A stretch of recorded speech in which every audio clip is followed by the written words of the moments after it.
Good morning, everyone. I'm John Bifolki, Research Manager at SpecialEurasia. And today I would like to talk with you about the Central Asian plus the United States format. Indeed, this week marks a pivotal moment in the evolving relationship between the United States and the SpecialEurasia Republic. For the first time, the leaders of Kazakhstan, Kyrgyzstan, Tajikistan, Turkmenistan, and Uzbekistan will gather together in Washington, D.C., alongside senior USA officials and business figures to commemorate the 10th anniversary of the C5 plus 1 diplomatic framework. While the format itself has existed since 2015, this year's gathering signals a notable shift away from a primarily symbolic platform and towards direct transnational cooperation based on shared economic, logistical, and technological interest. If we want to look regarding the historical background of the C5 plus 1, originally emerged as a means for Washington to engage Central Asian countries in a unified and coordinated manner, particularly in the period of a large-scale USA operation in Afghanistan 10 years ago. Over the past decade, the C5 plus 1 format has enabled the United States to maintain dialogue with the region, while Central Asian governments themselves have strengthened internal cooperation in response to increasing pressure from external forces, also increasing interest from Russia, China, but also Iran, Gulf Arab monarchies, European Union, and Turkey. What began as a periodic meetings of foreign ministers has now matured into a mechanism capable of shaping strategic decisions and long-term development planning. Why this C5 plus 1 format matters? Because Central Asia has become, in the last years, particularly after the beginning of Ukraine conflict, a strategic and fundamental region in the Eurasian geopolitical chessboard. Indeed, in April 2025, we witnessed the first EU Central Asian Summit in Samarkand in Uzbekistan, and after that, mm, there were several summits or economic dialogue between Central Asia and China, but also there is the India Central Asia summit format. Therefore, what we can say is that different actors, different regional and international players have tried to be engaged with the region and with the Central Asian republics by creating this format. Some of this format are more oriented on economic aspects, other more on diplomatic means, other they just like to talk about the security of the region.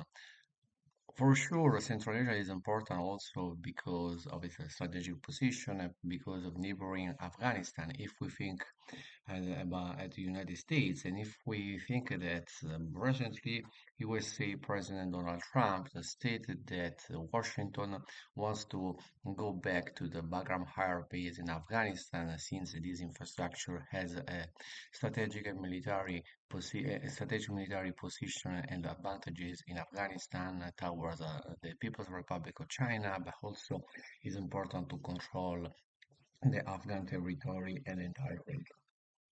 Therefore, today we have this C5 plus 1 in Washington, D.C., and we can say that this summit extends beyond diplomacy. The current phase of U.S. engagement is driven by geoeconomic logic. The United States now approaches the region through the lens of industrial security, supply chain resilience, and access to strategic resources, and this presents a departure from earlier periods when the United States agenda centered on liberal reforms or post-conflict stabilization. Therefore, as I said before, Central Asia holds a considerable importance also because the region has reserves of uranium, lithium, and rare earth elements, material essential to high technological manufacturing, defense production, and the broader energy transition. Indeed, Kazakhstan and Uzbekistan, for instance, are positioned as potential suppliers capable of reducing Washington's dependency on global supply chains dominated by China, and as a result, the region is no longer perceived as a peripheral, but as a source of strategic autonomy. What we can expect from this C5 plus 1 format?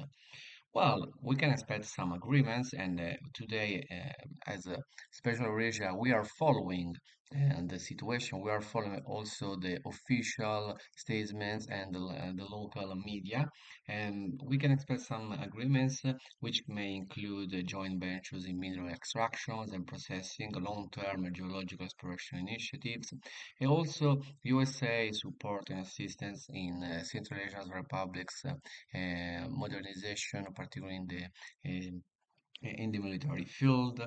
So we can say that unlike previous meetings, also the last meetings occurred the last year during the United Nations um, conference and gathering. So unlike previous meetings, the emphasis today is placed not on principles but on implementable projects, investment flows, and regulatory alignment.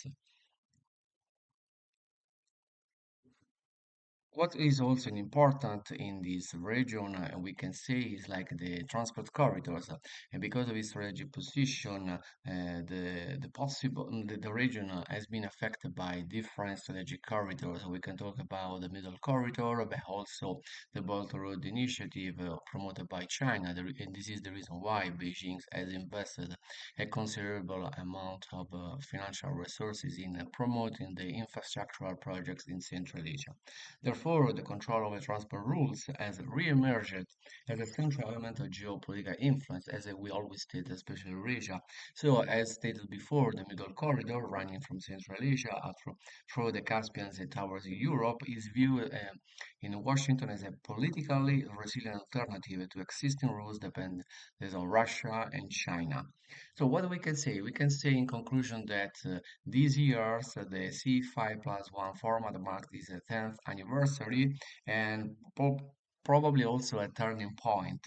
What was once a diplomatic forum has become a platform for practical geoeconomic deals. And for the United States, this means that Washington will be more engaged in the region, promoting soft powers, but also economic deals, and try also to influence the political dynamics on the ground. And this confirms what we have always said as a region that Central Asia matters, and Central Asia is really in the epicenter of the geopolitical competition in Eurasia. So thanks for your attention. I wish you a good and productive days and stay tuned with Special Eurasia. Bye bye.